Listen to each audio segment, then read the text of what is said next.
Olá pessoal, estamos começando mais um podcast sobre economia alagoana e temos hoje o prazer de receber o Alcides Omena, professor da Universidade Federal de Alagoas, um grande especialista em finanças públicas e também com vasta experiência tanto na AMA como assessor, onde eu tive o prazer de conhecer, né? Bem como no governo do estado, onde assessorou por muito tempo a Secretaria da Fazenda, alguns governos, e agora passa a ser nosso colega da universidade e vai tratar de um assunto muito importante. Ele acaba de fazer um trabalho, de fazer um levantamento sobre a saúde das finanças, o comportamento das finanças dos municípios de Alagoas, e vai dar de primeira mão, vai poder bater um papo com a gente, tratando desses elementos que ele destacou. Então, a nossa conversa vai ser em cima de 3 tópicos. Primeiro, o comportamento das receitas e quais são os dados estilizados que ele levantou. Depois, o comportamento das despesas e, mais do que isso, num terceiro momento, a gente vai falar um pouco sobre as soluções nos problemas, porventura, levantados, né? Então, é um prazer muito grande estar aqui. Antes de mais nada, queria agradecer a direção da CEUNE, no nome do Max Palmeiro, nosso presidente. Queria também agradecer também o blog AL1, onde eu participo como colaborador desse blog. E antes de mais nada, eu queria que você se apresentasse, porque eu já lhe conheço toda a sua história, mais de 20 anos, mas era importante, Neto, se é que assim eu gosto de chamar, né? Quando é o seu nome profissional, onde você se destaca, as pessoas sempre lhe conhecem como Neto. Queria que você fizesse uma breve apresentação para a gente tratar tanto das receitas dos municípios de Alagoas, o comportamento das despesas e quais são as saídas que, em alguns dados que vocês levantaram. Então, com a palavra, o nosso convidado de hoje, Alcides Omena Neto, mais popularmente conhecido como Neto. Ok, professor, muito obrigado pelas belas palavras a mim dirigidas. Tá?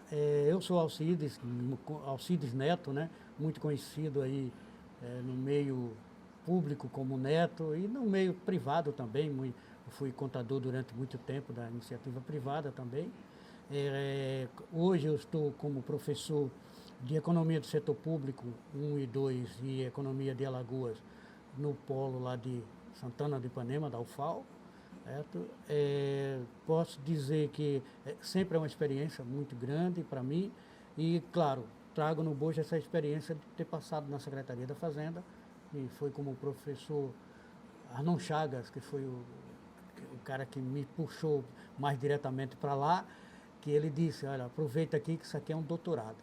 E realmente foi uma experiência muito grande que eu tive lá em conviver não só com as políticas do Estado de Alagoas, mas com as políticas que a nossa assessoria fazia a apuração dos índices do ICMS.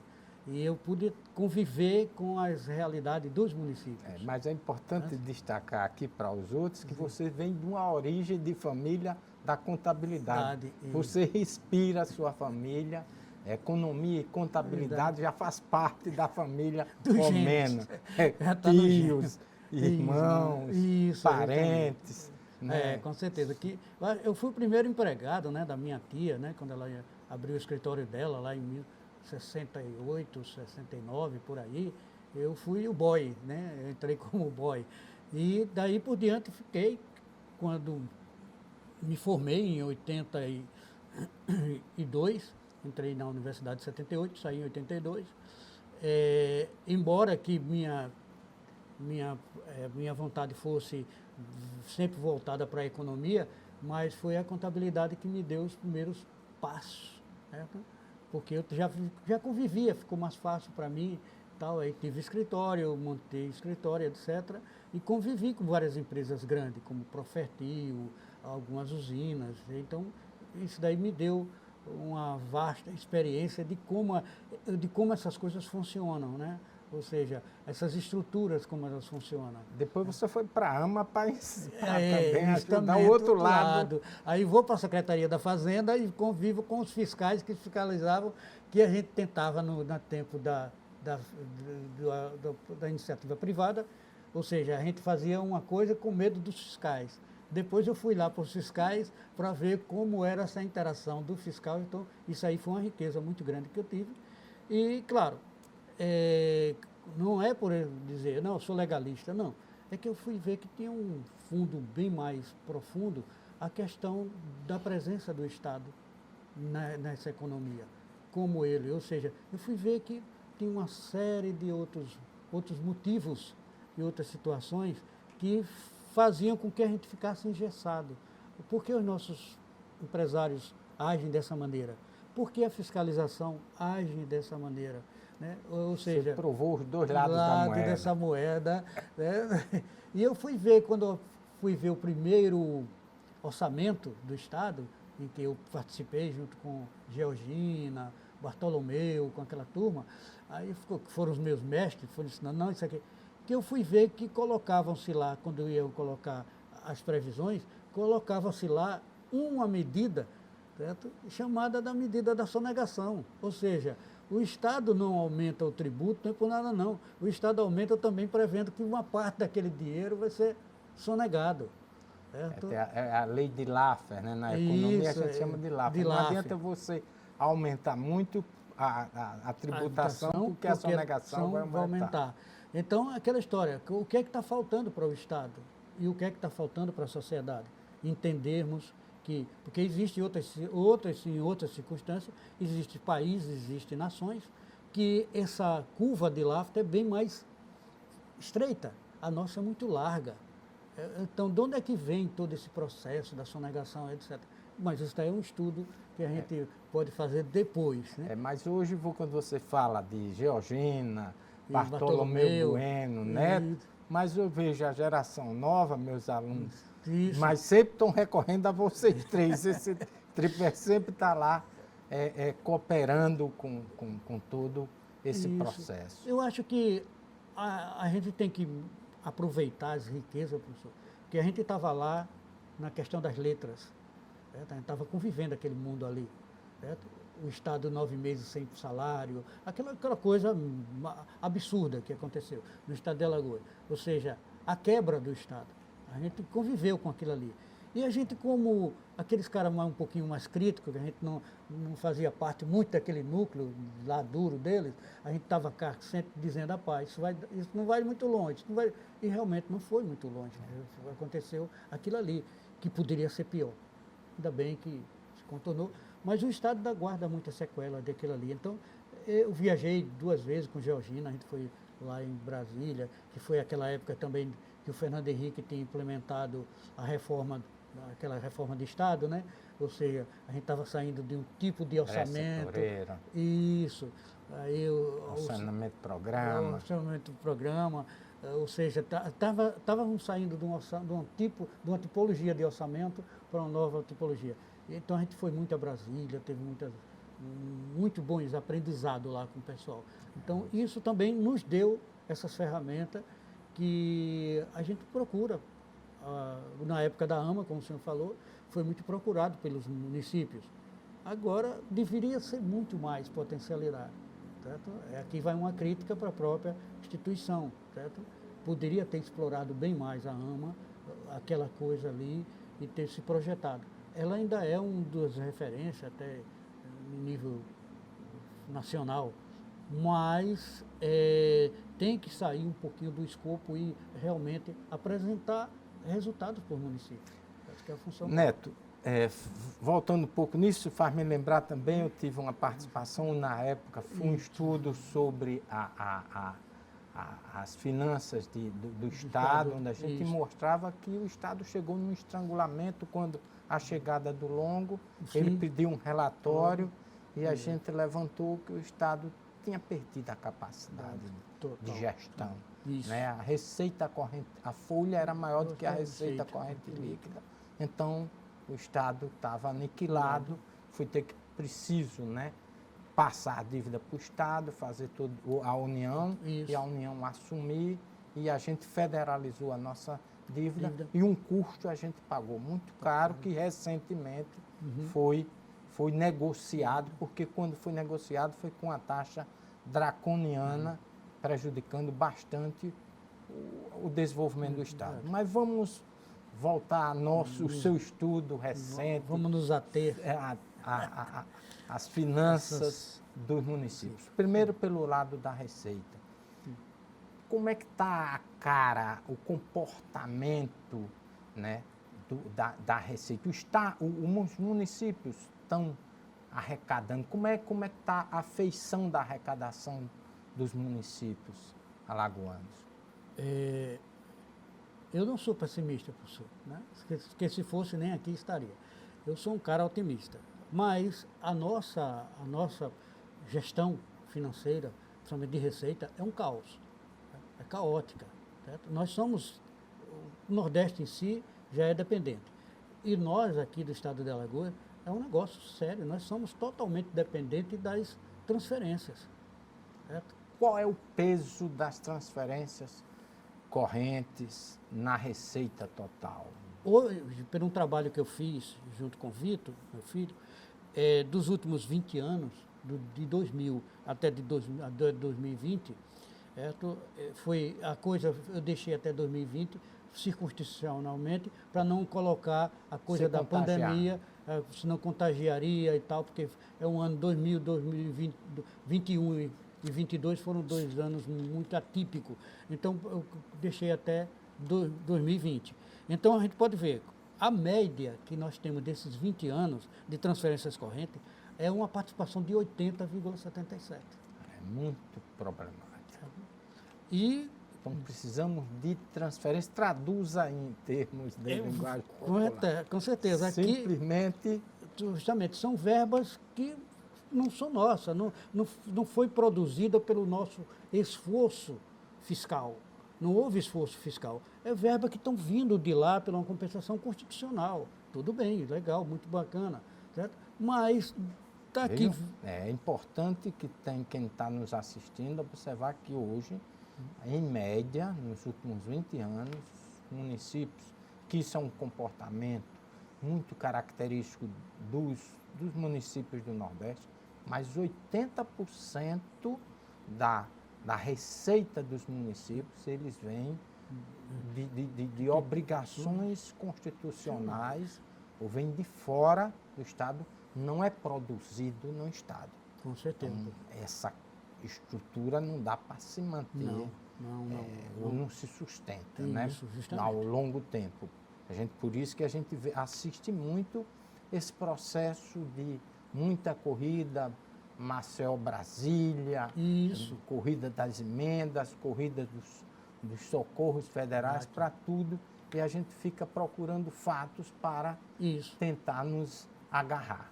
Mas como é que está tendo, por exemplo, o comportamento que a gente tem, por exemplo, da arrecadação? Bom, a arrecadação própria, nossa, que se resume nos impostos, quais são os impostos municipais?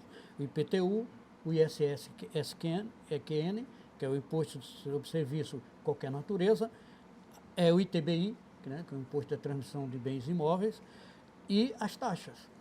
Isso daí é o escopo que o município tem. É o trabalho das secretarias municipais. Ou seja, é o esforço que o município detém para arrecadar, que, pelo princípio do imposto, seria para manter a sua máquina funcionando. Isso daí só representa, em média, desses 20 anos, 6,73%. Então, 6% é o trabalho das secretarias junto aos munícipes. Isso, justamente. Ou seja... Agora, o IPTU, que a gente fala sempre como um principal, a gente vê campanhas falando sempre a necessidade de melhorar a arrecadação, receber a arrecadação. Como é que está essa média de arrecadação? É impressionante, professor, porque o IPTU e o ITBI, ele trabalha com os bens imóveis, né? Cada dia que passa, o senhor vê aí, as transações não param no mercado imobiliário. é um mercado superaquecido, certo? E, no entanto, o IPTU quanto o ITBI, o IPTU, a média da participação da receita do IPTU nesses 20 anos foi de 1,54. E isso daí está contaminado com Maceió, que tem uma máquina bem mais oleada, que recomenda, porque tem município que é zero. Tem manos que eles não recomendam, ou seja... Não cumpre nem o seu dever constitucional. Não dá para você, talvez pela proximidade, a gente está perdendo esse tipo de arrecadação. Não tenha dúvida, professor. O ITBI, 0,78. E a gente vê aí transferência aí de... ninguém compra casa, eu estou falando na média, ninguém compra casa com menos de 50 mil. O ITBI varia de 2% a 3% do valor do imóvel. E, ou seja, para onde é que está sendo feito? E, com certeza, não está sendo feito. Certo? Às vezes os contratos de compra e venda, contratos de gaveta, quer dizer, mais na frente a gente pode até ver soluções, mas isso é uma situação que tem que ser. Então, por um lado, eu vejo isso assim, uma situação difícil, mas também uma potencialidade, porque há espaço para crescer. Sim. Se você se organizar, se você criar um modelo de gestão, você pode recuperar. Com certeza. Então, eu vejo isso daí está um bônus de oportunidade. Então, está se criando um bônus, né? Isso. Porque há uma possibilidade. Agora, tem municípios aqui vizinhos a Maceió que também tem situações atípicas, né? Ou seja, a gente poderia ver Barra de São Miguel, certo? Se a gente for fazer o índice per capita dele de IPTU, é o melhor IPTU, talvez até do Nordeste, certo? Mas isso se dá porque lá tem grandes mansões, lá, e tem realmente, tenho que dizer, teve uma administração, certo? Anterior, fiscalista, justamente, que impôs muito, entrou em choque com alguns, etc. Então, resolveu. Não sei se hoje continua, mas o anterior, certeza. Eu me lembro, eu acompanhei, quando ele até se elegeu na época, então ele perguntava muito, tem espaço para se fazer, certo? Então, que era um caos lá era um caos, tem as casas de todo mundo, não tinha registro, era coisa construída dentro do espaço de marinha e etc. Eu digo, regulariza, o Estado tem competência para regularizar. Porque, professor, a gente aprendeu durante todo o tempo, né, as falhas do mercado. O Estado entra onde o mercado falha. A gente está vendo o contrário aqui, ou seja, estou ensinando o contrário, ou seja, o Estado está falhando e as soluções é o mercado que tem que dar. Então, o peso vai ficar maior, porque um tem uma função social, o outro tem uma função puramente econômica. Então, se você soma, né, o ITBI, né, o trabalho junto com o IPTU e o próprio ISS, isso tudo representa algo em torno de 6,73. 6,73. Agora, quando eu pego o FPM, que é uma transferência, está na média de quanto? O ICMS hoje está 11,71. 11,71. Que, claro, para Maceió tem uma cota aproximadamente de quê? O Maceió deve, não sei nem como é que o Maceió está, mas é uma cota fantástica de ICMS que o Maceió tem. Maceió tem 20% do total, dos 25% que seriam rateados por município, Maceió pega 20%. Arapiraca, tem outros desníveis, professor, que a ideia que o senhor propôs aí de estudar esses indicadores. Arapiraca é a segunda economia do Estado. No entanto, para receber ICMS, ele é o terceiro ou quarto. Não sei. Alguma coisa não está funcionando aí, não está batendo. A questão, eu tive já também observando isso, e um olhar, tem, por exemplo, a Pilar, que ele teve um problema do petróleo, do gás, da unidade, né, da o unidade, UPGN. E da UPGN, isso deu ele um consegue superar, inclusive, em determinados anos, a arrecadação de Arapiraca. Então, isso é essa deformação que acontece. Então, Arapiraca tem um histórico muito perverso, ou seja, perde para Pilar, já perdeu para Coruripe, certo? E, no entanto, a gente vê lá que tem uma economia pujante, um potencial. E a Arapiraca é importante porque quando você olha a base, ela é muito bem distribuída. Isso, Né? isso. Ela é muito bem distribuída, quase é uma participação muito grande, ou seja, todo mundo participa do bolo fiscal. Isso, justamente, né? Isso. Eu acho que isso tem herança muito dos minifúndios, dos funicultores, né? A história de Arapiraca é uma história muito bonita em termos desse desenvolvimento. De né? desenvolvimento. Mas a gente conversando, você dava algumas pistas, né? Por exemplo, a máquina, e é muito difícil um município com 6, 7 mil habitantes criar uma máquina pública se estruturada. E você falava um pouco sobre a possibilidade de se trabalhar com consórcios municipais, até porque quando a gente olha, por exemplo, o IPTU, né? O IPTU você tem muitas casas que são casas que vêm de usinas que fecharam, que não tem registro.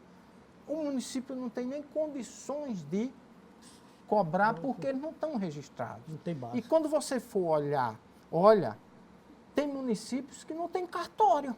Sim. Pertence então, à comarca. Eu gostei muito do seu trabalho, tive já vendo e discutindo a possibilidade dos municípios pensarem do jeito que ele faz consórcio, por exemplo, para a questão do resíduo sólido, né, e outras ações e trabalha consorciadas, você precisa trabalhar nessa parte da gestão de uma forma consorciada. Foi um pouco nesse sentido, eu queria que você explorasse um pouco nesse sentido. Não, eu acho que não tem como outra coisa. Primeiro, as receitas unitárias dessas unidades estão todas comprometidas, como o senhor vê aqui. Arrecada pouco. E toda a parte dessa arrecadação, que mais tarde a gente vai falar um pouquinho, logo após a gente vai falar um pouquinho sobre as despesas públicas, mas a gente já sabe que está toda comprometida. Está toda comprometida. Então, não tem espaço hoje, por mais que a gente queira, eu já tive experiência com alguns que me pediram para faça uma análise, eu faço uma análise, quando eu digo, olha, isso tem um custo X para você fazer. Porque fazer uma base do município, a gente vai precisar de cartografia, imagem de satélite, pessoal especializado para fazer isso daí. E realmente, cada município, 102 municípios, 102 equipes, justamente. Eu acho que não comporta. Vai influenciar na qualidade dos gastos. Isso, vai onerar muito. Vai onerar muito. E a capacidade de alguns municípios, como os menores, como Palestina, ou seja, os menores pequenos mesmo, Pindoba, eles não vão ter essa capacidade. Então, se fizer um consórcio com paridades iguais, aí sim, porque o maior, obviamente, tem um pouquinho maior de receita e o demais. Teria como a gente fazer como um consórcio, professor, de ter força política, aí vem aqui entra a política, de chegar em Brasília e dizer, temos esse projeto. O que é que o Ministério da Cidade pode nos oferecer? Mas a gente vai também para o interior, as fazendas. Então, o que é que o MDS, o Ministério, pode nos oferecer? Ou seja, chama o INCRA também para participar. Ou seja, é um trabalho que eu acho que vai refletir fantástico. Queria só que quem está nos ouvindo e assistindo, né?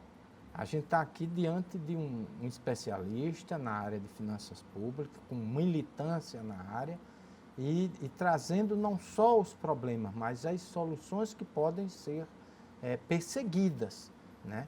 Acho muito importante, porque não é só dizer que está acontecendo se não tiver a solução. Acho que o seu trabalho, acho que algum prefeito que esteja nos ouvindo e se interessa, é importante ouvir, né, o Neto sobre os resultados e as conclusões desse trabalho, no sentido de perseguir maneiras e mecanismos de melhorar a sua receita. Porque não dá para você ficar dependendo com 80% de transferências correntes, né, para manter seu município. Eu peguei, professor, permita-me, 4 municípios, que para mim eu acho que é referência histórica. Deixando o Marcel de lado, vou falar 3. Pão de Açúcar, Viçosa, sua terra, e Delmiro Gouveia. E eu fui vendo o quanto esses municípios eram pujantes. Tinha deles que tinham até fábrica de sabão, tinha fábrica de óleo de algodão. E hoje em dia estão numa situação de decadência total. Aí eu pergunto, como é que uma coisa que tinha potencialidade comercial, econômica, no século passado, e hoje... Eu concordo com você que a gente tem que ter um Estado forte para ajudar na construção desse desenvolvimento. Com certeza. Essa ideia de dizer que o mercado por si só, não funciona. A oferta vai criar sua procura, não vai por aí não. Então, mas você precisa ter um Estado sólido. Um Estado que está com problemas fiscais tremendos, ele não vai conseguir contribuir. Um Estado só gastador também não vai contribuir. Mas e o lado da despesa? O que é que a gente pode assim ver? Quais são os grandes... A lei de responsabilidade fiscal, para mim, foi um ponto muito importante quando deu uma freada sobre os gastos, né, os relatórios finais. Mas como é que você observou nesse seu estudo de 20 anos de finanças públicas municipais? Professor, continua-se com os mesmos vícios, né? Ou seja, hoje se adequam, né? Não, só posso gastar com o pessoal 60%. Beleza.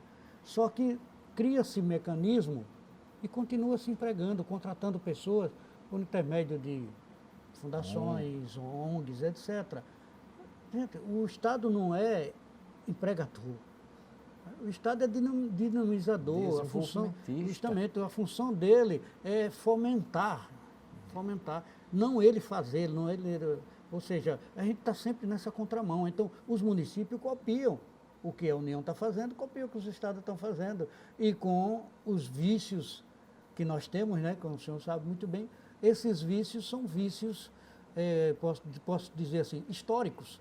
Né? Estão lá desde da primeira derrama lá com Felipe dos Santos, lá em Minas Gerais, a questão dos impostos contra a coroa. De lá para cá, a coisa continua sendo dessa forma. Hoje a gente sai da colônia, vai ser um império, depois do império a gente passa a ser uma república, e os estertores, ou seja, as estruturas básicas, continuam as mesmas. Ou seja, não tem isso. O município sai de, não sei nem, de vila para alguma coisa, depois passa a ser município, mas o viés continua. Ou seja, é a história que a gente pode dizer, professor. A gente tem que mostrar para esse povo que o Estado tem que ter custo. Sim, a função dele é fomentar custo para que esse custo fomente riqueza do outro lado. É a única economia que ela trabalha com a oferta e com a demanda de maneira diferente. Realmente, Estado que não investe... Não tem futuro. Ele vai ficar nessa mesma pendanga, vivendo às custas de transferências constitucionais. Sair e investir só como se o emprego fosse a única alternativa, também não dá. Então, é importante dizer que eu já observei isso também. Seu trabalho mostra muito isso. Porque se estabelece que o limite de gasto pessoal é 60%, por exemplo, não é que todo mundo tem que gastar 60%. Isso é o limite. Você pode ter espaços, e esses espaços você cria investimento para você facilitar entrar o desenvolvimento, você criar incentivos para a geração de emprego, renda. Na realidade, é muito bom, como você bem coloca, as pessoas pensam em que 60% eu vou perseguir o limite, estou dentro do limite. Não é por aí. Realmente, acho que no lado da despesa você mostra muito claramente, estamos com escassez de investimento e sobrecarregado nos limites. Mais de 40% dos municípios de Alagoas estão em situação, em termos pessoal, situação crítica. Isso, né? Com certeza. Um outro aspecto, né, que a gente, né, essa conversa é muito boa, a gente já viu o tempo já está se esgotando, né? Quais são as saídas, né? E uma das coisas que você falava e a gente prima é a ideia de criar um modelo de competitividade, de gestão dos municípios. Alagoas precisa, os municípios alagoanos precisam trabalhar com um modelo de competitividade. Não é competitividade, não é briga, mas é mostrar, você começar a acompanhar, por exemplo, o comportamento dos endividamentos, de pessoal, do gasto pessoal, de liquidez. Ou seja, a partir desse tripé, você pode criar um indicador e ver quais são os municípios e premiar os municípios que estão em melhor situação. Ou seja, o premiar, o perseguir e criar políticas públicas no sentido de atingir esse nível. Isso, né? Com certeza. Então, acho que também é esse balizamento, acho que a base.